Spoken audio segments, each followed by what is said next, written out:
For IFS, we see this even in a difficult time with oil crisis and so on. We see this excellent opportunity for us to push forward with an ERP idea, bringing IFS application to companies like oil and gas companies, as well as other industries where project is the main heart of the operation, like infrastructure, construction, even shipbuilding, ship repair. They require project-based solution.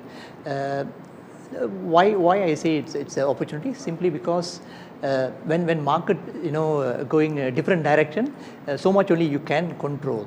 An important thing is you need to make internal efficiencies. Now this year we are seeing many construction jobs being awarded.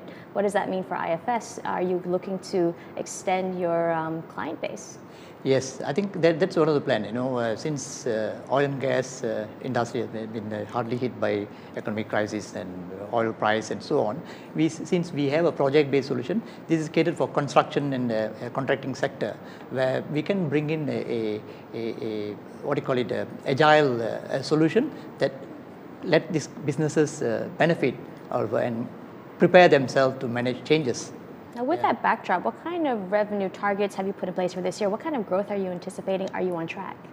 Yeah, we have been registering a double-digit growth for the past 5 years, and I'm confident even this year we will have a double-digit growth as well. And what do you see driving that growth? Of course, current economic situation where companies need to be efficient, productive. They need to drive costs down, and one of the key things that they can use is ERP. And we see these things happening in not only Malaysia, in ASEAN. Now with AEC, the borders are opening up. People are putting up factories the next door to you, and if they are efficient, you will lose out. So companies need to change the way they do business. They cannot play in their backyard anymore. Things are happening like, you have factories in Myanmar, sales office in Malaysia, your customers in Europe. So how do you manage that? They need to adopt ERP, like IFS. Is there a risk at all of your prospective clients going, this is actually not essential because we have other costs that we need to manage? For example, in Malaysia, many factories will have to deal with higher labor costs. Yes, no, that's, of course, there are many cost elements, but we see ERP as a tool to help them to identify these costs.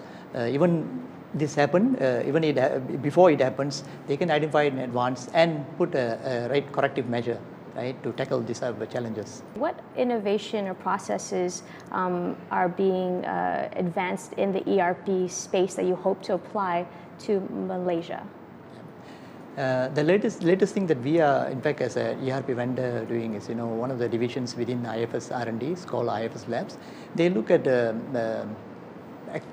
what do you call it, the trends, expectation out of the system beyond today's expectation, I would say, learning from consumer technologies and other innovations. We put in a lot of effort into seeing how we can bring such technologies like IoT, Internet of Things, wearables, 3D visualization for manufacturing and so on into business system that can benefit companies. So yeah, we are in the process of bringing this in, including wearables.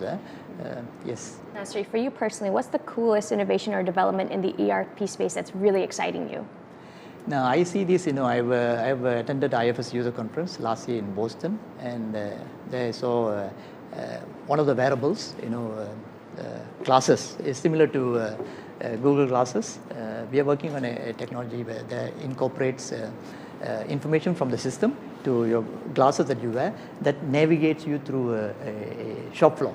For example, if you're technicians, you have an interactive video that shows you how to repair machines, attend to problems and so on online. So you are interacting with the ERP system using a wearable that's in the form of glasses, and that navigates you through the whole process. And it also supports in learning and so on. That's the coolest thing that I've seen. Now, evidently, R&D is a really big part of what IFS is doing. What kind of investments are you looking at this year, and how is that going to be flowed into Malaysia? Generally, we spend 15% of our revenue into R&D, and of course, whatever we do in R&D, we have big R&D center in Sri Lanka as well as in Sweden, and all this, we release major components every 3 years, and this will be rolled out to all countries, including Malaysia. And I'm very excited to see that the next version, the major upgrade will be or release will be coming soon by next year, right? And I hope to see we will see a lot more new things that with the new technologies and so on.